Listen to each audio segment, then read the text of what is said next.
है स्टूडेंट, जय हिंद जय भारत। मैं विकास सर आपका स्वागत करता हूं।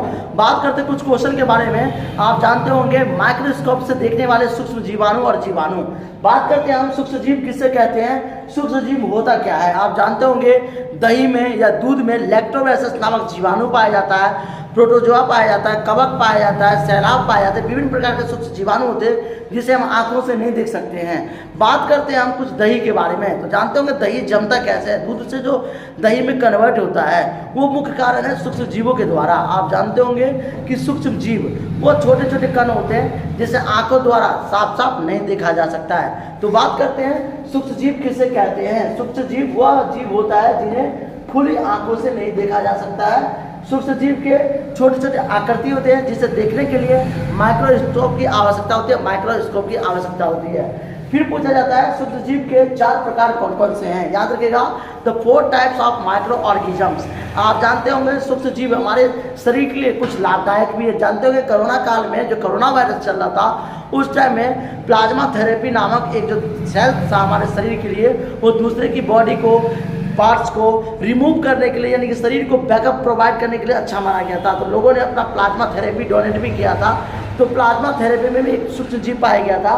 तो बात करते हैं सूक्ष्म जीव के 4 प्रकार कौन कौन से हैं। जीवाणु, कवक, सैलाब और प्रोटोजोआ। ये सूक्ष्म जीव है हमारे लिए। इन सूक्ष्म जीवों को देखने के लिए हमें अलग अलग माइक्रोस्कोप की आवश्यकता होती है। बात करते हैं जीवाणु, कवक, सैलाब और प्रोटोजोआ। ये एक प्रकार का सूक्ष्म जीव है। बात करते हैं क्या विषाणु सूक्ष्म जीव होते हैं। इसमें भी डिस्कस किया जाता है कि विषाणु जिसे आम भाषा में वायरस कहते हैं, क्या वायरस भी सूक्ष्म जीव हो सकता है। जी हाँ, बिल्कुल ही वायरस भी एक सूक्ष्म जीव होते हैं, लेकिन ये कभी भी समूह में नहीं रहते हैं। ये ग्रुप से अलग रहना पसंद करते हैं और ये अलग अलग ग्रुप में रहते हैं। इसीलिए सूक्ष्म जीव से वायरस जो होते हैं हमारे खतरनाक होते हैं, क्योंकि वायरस हमेशा अकेला अटैक करता है जबकि सूक्ष्म जीव सभी ग्रुप में रहते हैं। इसलिए इसका प्रोवाइड एंटीबायोटिक के द्वारा लिया जाता है। तो क्या विषाणु सूक्ष्म जीव होते हैं, तो आप बोलेंगे जी हाँ विषाणु सूक्ष्म जीव होते हैं, लेकिन वह समूह में नहीं रहते हैं। विषाणु परपोषी जीव भी कहलाते हैं। याद रखिएगा, विषाणु परपोषी होता है, ये दूसरों का रस चूस करके स्वयं का डेवलप करते हैं, जिसे विषाणु और वायरस कहते हैं। जो हमारे लिए मादा एनाफिलिक मच्छर होता है जो हमें क्या प्रभावित करता है। मादा एनाफिल मच्छर होता है जो हमारे लिए एक प्रकार का बहुत ज़्यादा विषाणु उत्पन्न करता है। मादा एनाफिल मच्छर से मलेरिया, याद रखिएगा, मलेरिया या अनेक प्रकार के हमारे टाइफाइड जैसे बीमारियां होती है।